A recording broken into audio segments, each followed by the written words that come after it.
Hello everybody. Let's start this countability. Hmm? I have my own copy of this file. So from this copy, I am continuing with this idea of countability. Hmm? Before the exact definition of countable sets, we need to go through some other definitions. You all know a little bit about the set theory. Hmm? You know that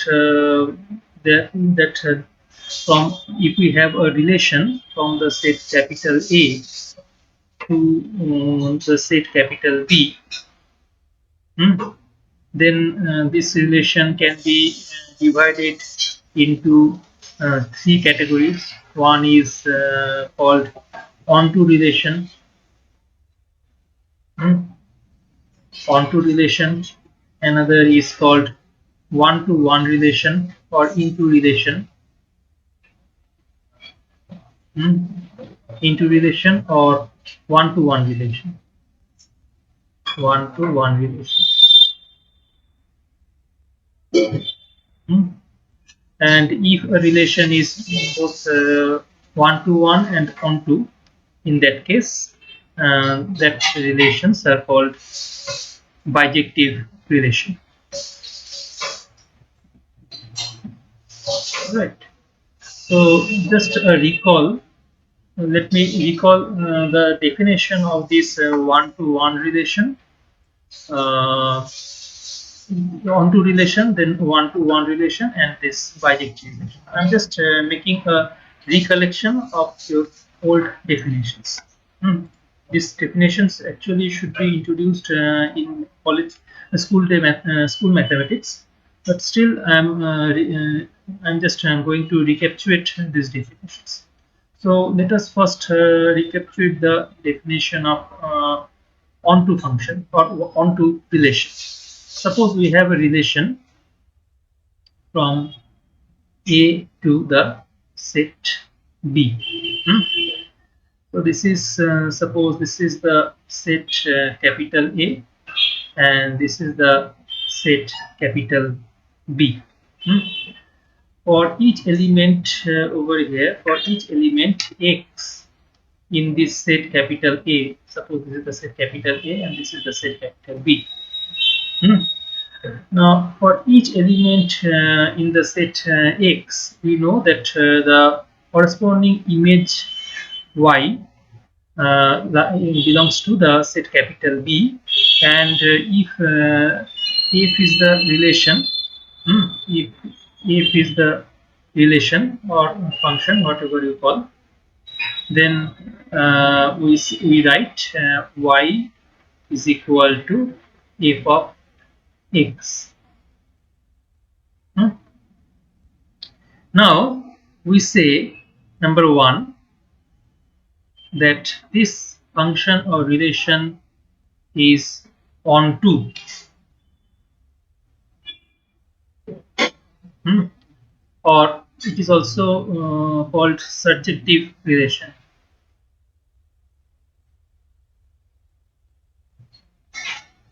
Surjective relation, hmm, surjective relation or onto relation. If each element in capital A, each element x in the set capital A has an image in the set capital B. All right. That means if for each element x belonging to the set capital A, hmm, there exists element y belonging to the set capital B, and each and every element y over here in the set capital B must have a pre-image. This x is called pre-image of y, hmm, and this y is called image of x. All right. Hmm. And we write graphically by this kind of notation. We call it is a functional relationship. Hmm. So if by chance, if for y belonging to capital B, there exists x belonging to the set capital A such that y is equal to f of x. Then we say that this is an onto or subjective uh, relationship or onto or subjective function. We say that this function in that case is an onto or subjective function. It means that each and every element in this set B, whatever element you consider, each and every element must be related to certain element. Each and every element must be related to certain element in this set capital A. Some pre-image must be there. This would be the pre-images. Alright. So some pre-image must be there for each and every element in this set capital B. That means you would not get any segment of the set B which does not have any pre-image in the set capital A. Alright, you would not get any element in the set capital B which does not have any pre-image in the set capital A. So this kind of functions are called onto functions. Okay, let's go through an example. You see, if you consider this kind of example, suppose y is equal to say x square, and suppose capital A is this kind of set. Capital A is equal to suppose this kind of set 0 comma 2. Okay, or this is actually the set of all elements x such that 0 less than or is equal to x less than or is equal to 2. Okay, this is the set capital A, and suppose capital B is a set, suppose maybe 0 comma 3. We can write it in this way. This is a set of all y such that 0 less than or is equal to y less than or is equal to 3. Now you see, if x belongs to this set capital A, in that case we can say that 0 less than is equal to x less than is equal to 2. Okay, and in that case we can say that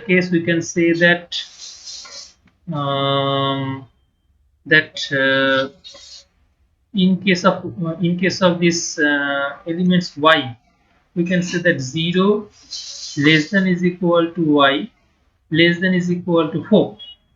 But okay, fine, it is okay.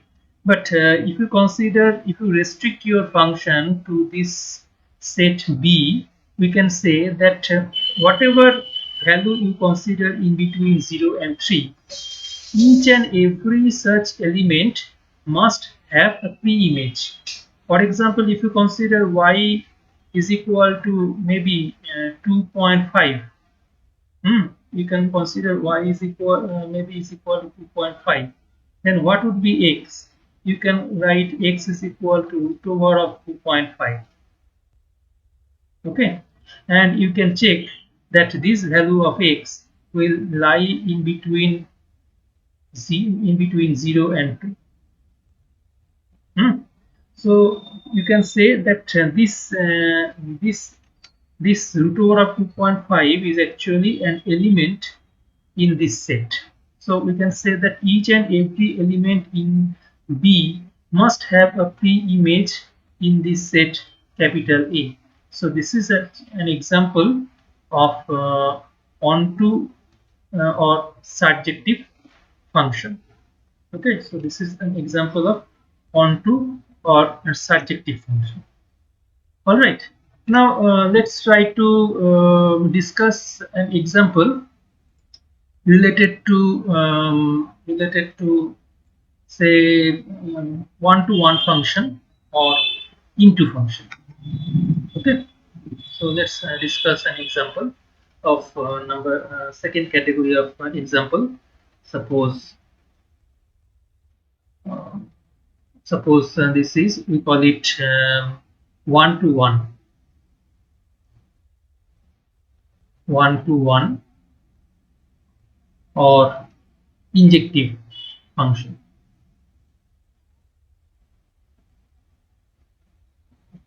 Injective. What does it mean? Injective means that each and every element in X will have only one image. What it means that if we consider two different elements x1 and x2, then their corresponding images y1 and y2 must be different. It means that if x1 is not equal to x2, then it implies that y1 is not equal to y2. Or in other words, we can write it in this fashion, that f of x1, that is actually y1, is not equal to f of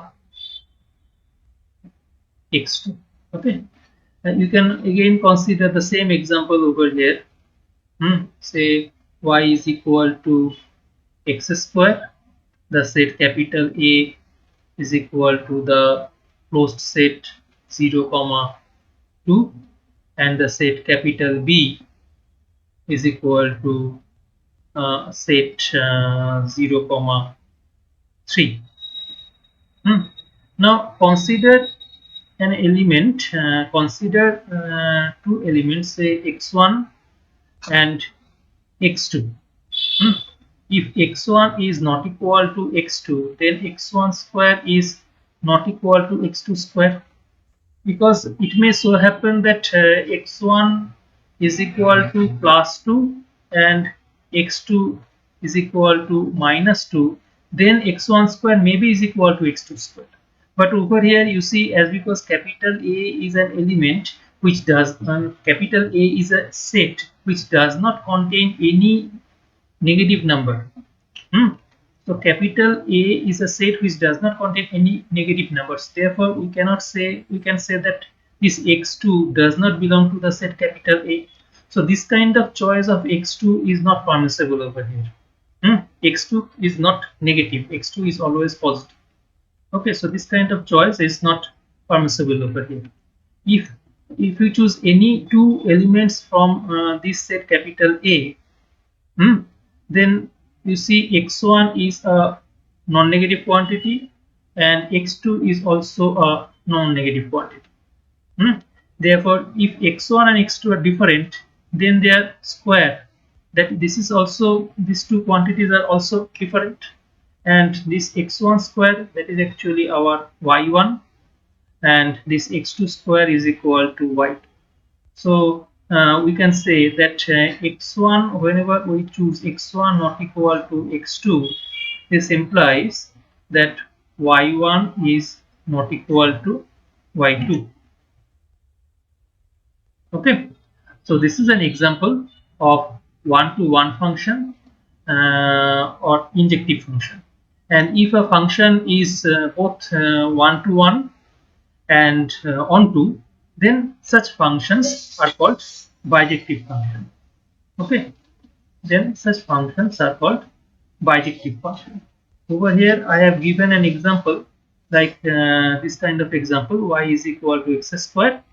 This is one-to-one function, and this would be biject one-to-one function, onto function, provided if we just consider this kind, if you just change this function over here, in place of this 3, in place of 3, if you choose 4, then you will find that over here, let me just delete this one. and over here in place of this 3 equal to 4 over here. In that case, you will find that each and every element in the set B will have a pre-image in the set capital A, and each and every element for each and every two elements in the set capital A. If we consider x1 not equal to x2, in that case y1 is not equal to y2. So if we slightly change this set capital B, the codomain set, in that case this function becomes is equal to 1 to 1 function and onto function, and in that case that function would be a bijective function. So these three idea were very much important in the understanding of the countable sets. Okay, so that's why I just discussed or recalled the entire three definitions of injective function or onto function, then injective function or one-to-one function, and onto function or surjective function. And if a function is both one-to-one and onto, then such functions are called bijective functions. Okay, so these were a recollection of the previous results. Now I am going to start the idea of countable sets. In order to introduce the countable set and all, we need to go through some definitions, the preliminary definitions. The first definition is the definition of equivalent set. We say that two sets, capital A and capital B, are said to be equivalent if there is a bijective function f from the set A to the set B. What does it mean? It means that suppose we have two sets. Say this is the set capital A, and this is the set capital B. Okay. Now the number of elements, if the number of elements in the set capital A and B, the number of elements in the set capital A and B are same, all right, then we can establish a one-to-one relationship or bijective relationship like this in between the elements of capital A and capital B. Okay, so we can say that one element in the set capital B is related with exactly one element in the set capital A, and conversely one element in the set capital A is related to exactly one element in the set capital B. Each and every element in this set will have a corresponding element in this set capital B. That's why in terms of the number of elements, these two sets are equivalent. In that sense, we call it equivalent sets, and that would be possible if mathematically we can define a bijective function. Let us call it f in between A and B. You can also define a bijective function f from the set B to the set capital A as well. That would also be permissible. Whatever the process you define, either from B to A or from A to B, we say that these two sets are equivalent in the sense that the number of elements in the set capital A must be is equal to the number of elements in the set capital B. You can ask me the question that why did we define this kind of equivalent set?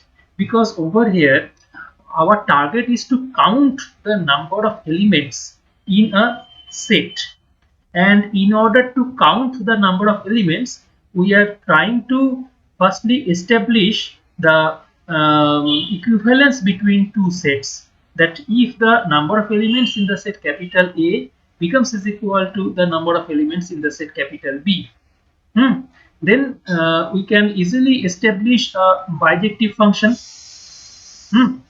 such that each and every element in the set capital A is related to one and only one element in the set capital B.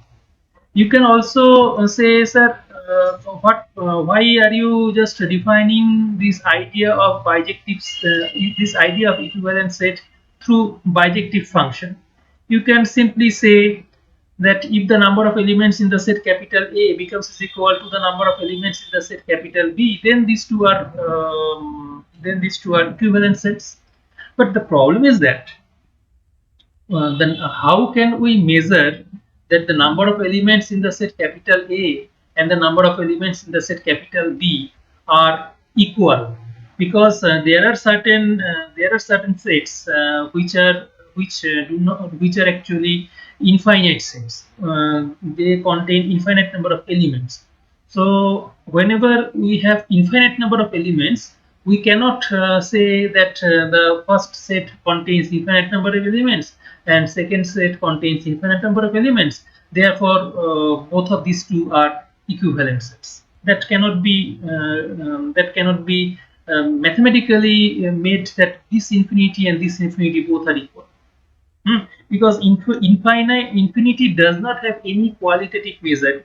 In some infinity, the number of elements in the set capital A, if we measure that quantity by infinity, this first infinity may be larger than this second infinity. We cannot make them equal whenever we have infinite number of elements in a set. Got it? So that's why we took a different technique. We considered this kind of function, and if it is possible to establish a one-to-one relation, somehow, I am not talking about the technique by which we are going to establish this bijective function. If somehow it is possible to establish the bijective function, then we can say that the number of elements in the set capital A becomes is equal to the number of elements in the set capital B. So in that sense, these two sets are equivalent.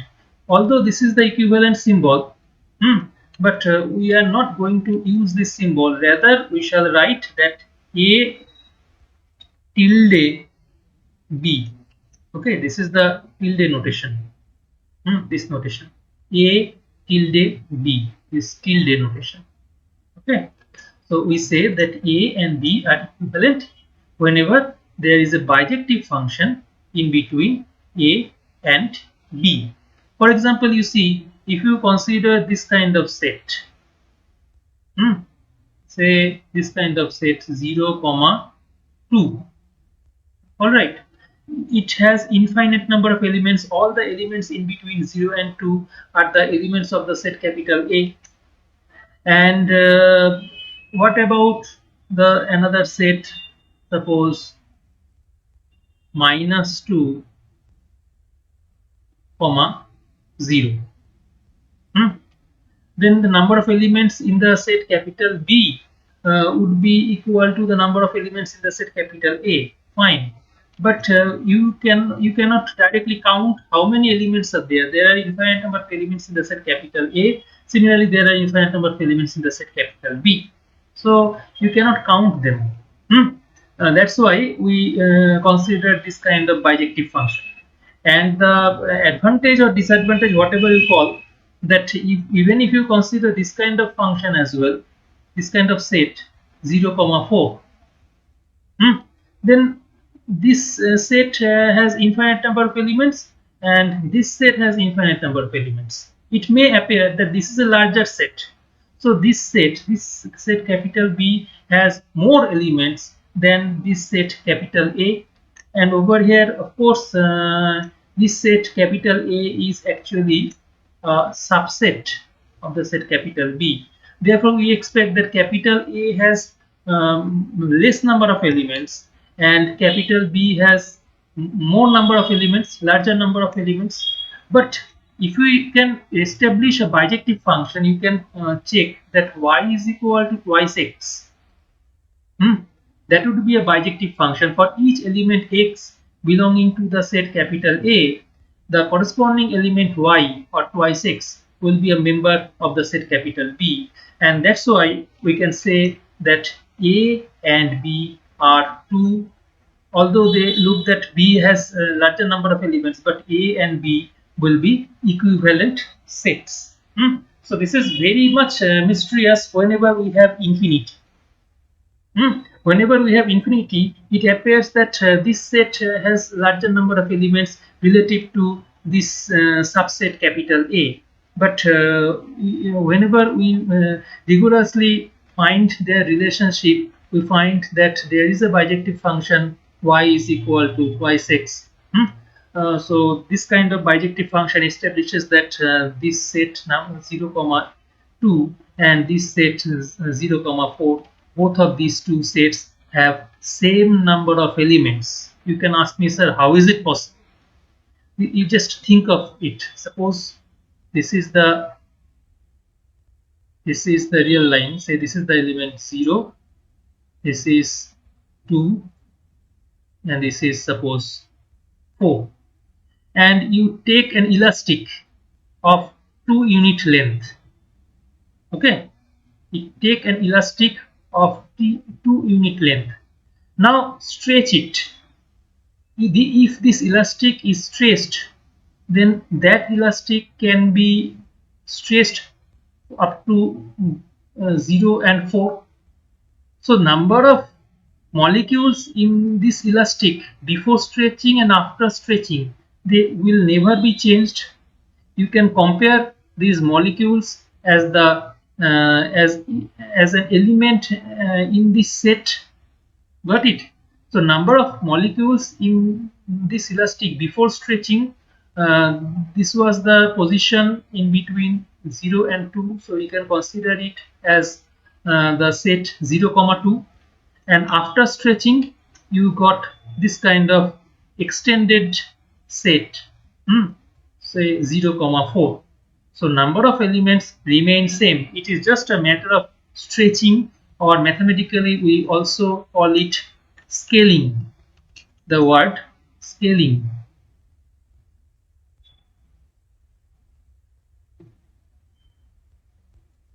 Okay, so that's all about this kind of fallacy comes over here, arises over here, because we are not concerned about this kind of scaling or stretching. Whenever you consider any elastic in between 0 and 2 and stretch it, after stretching it would be the set 0, 4. So it is all about stretching or scaling. Got it? So apparently it looks that 0, 2 and 0, 4, these two are two different sets. But whenever we consider these sets little carefully, whenever we study these two sets little carefully, we find that these two sets are actually equivalent sets. Although they appear to be different, but these two sets are actually equivalent sets. The second definition is the definition of finite set. What is finite set? A finite set is a set which contains only finite number of elements. Suppose we have this kind of sets, maybe x1, then x2, dot dot dot, up to suppose xn. How many such elements are there? N number of elements. And you see this xi, or you can say that x1 is associated with this index 1, then x2 is associated with this index 2. Similarly, xn is associated with this index n. So if we consider these indices starting from 1 to n, these positive integers, we can say that this set, say this is the set capital A, this is the set capital A. All right.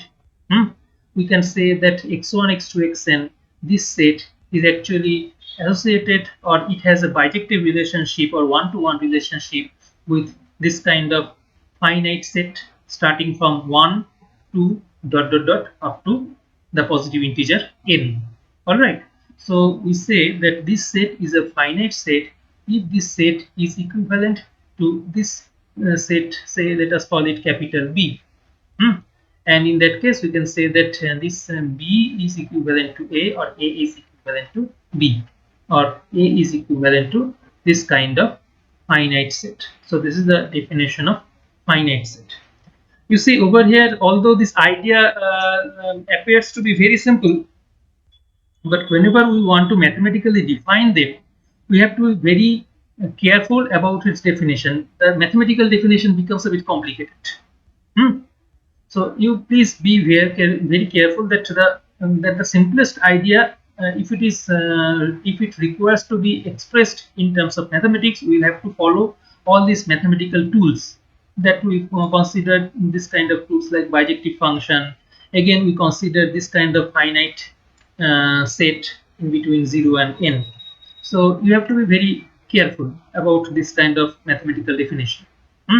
So this is the definition of finite set. Next, we consider the definition of infinite set.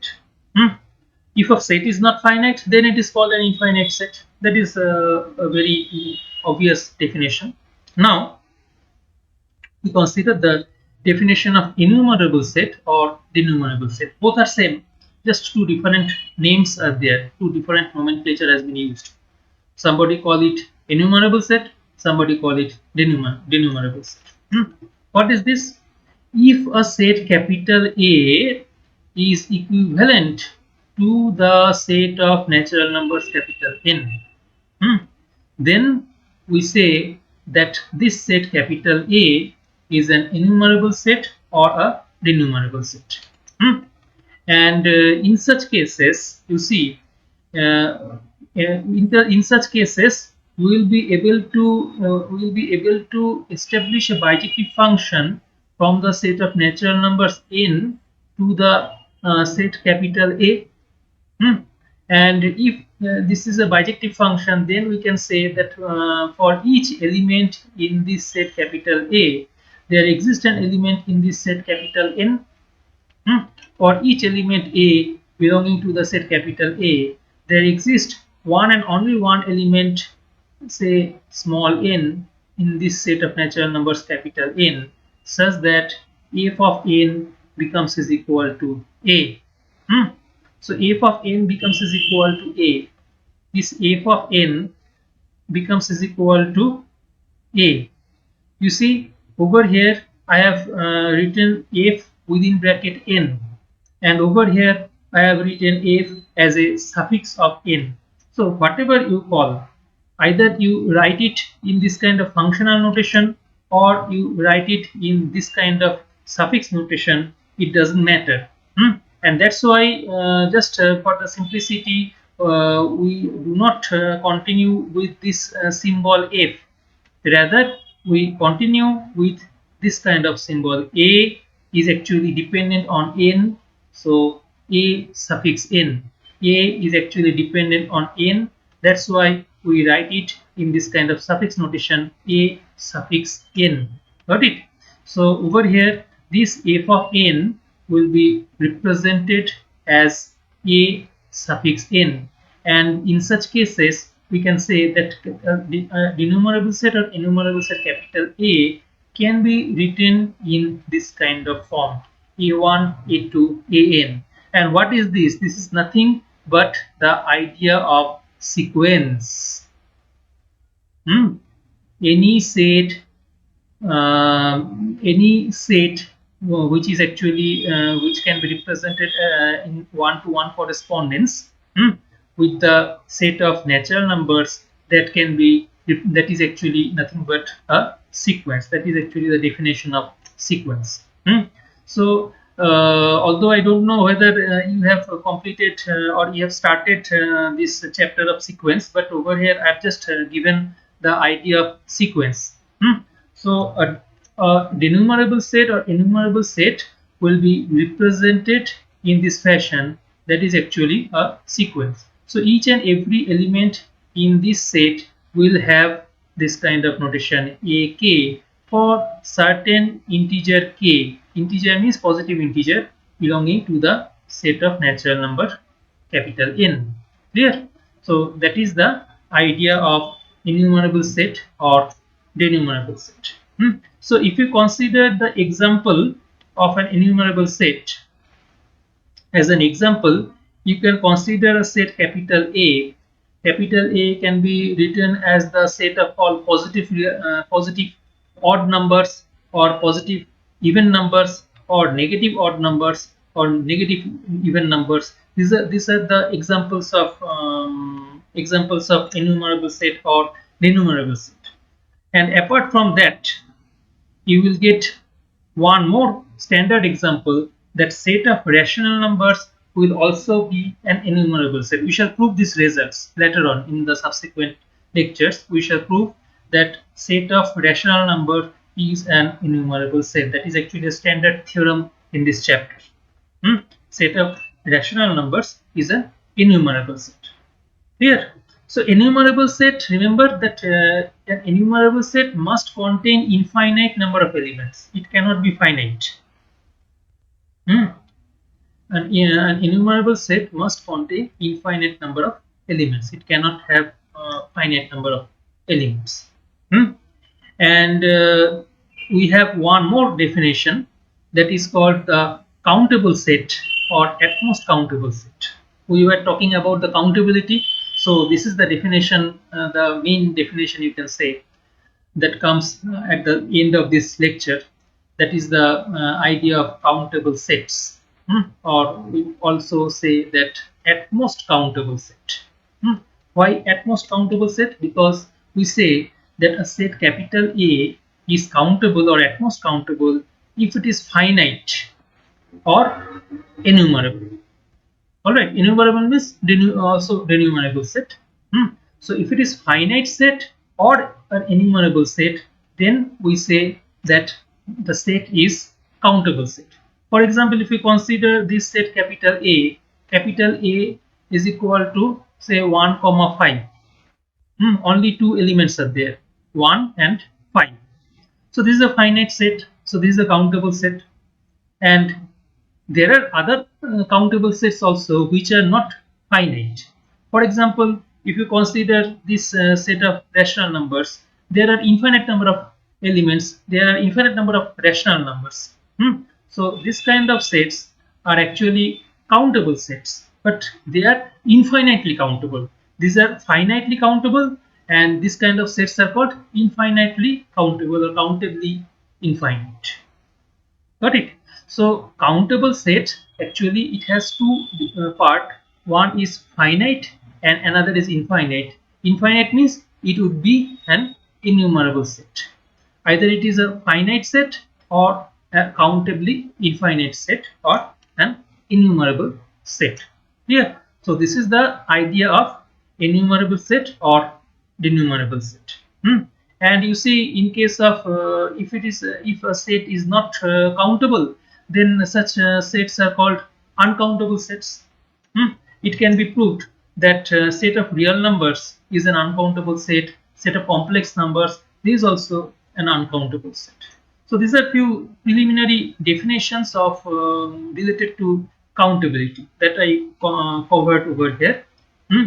And in the next lecture, I shall discuss some results or theorems related to countability. So that's all for this lecture. Thank you for being with us.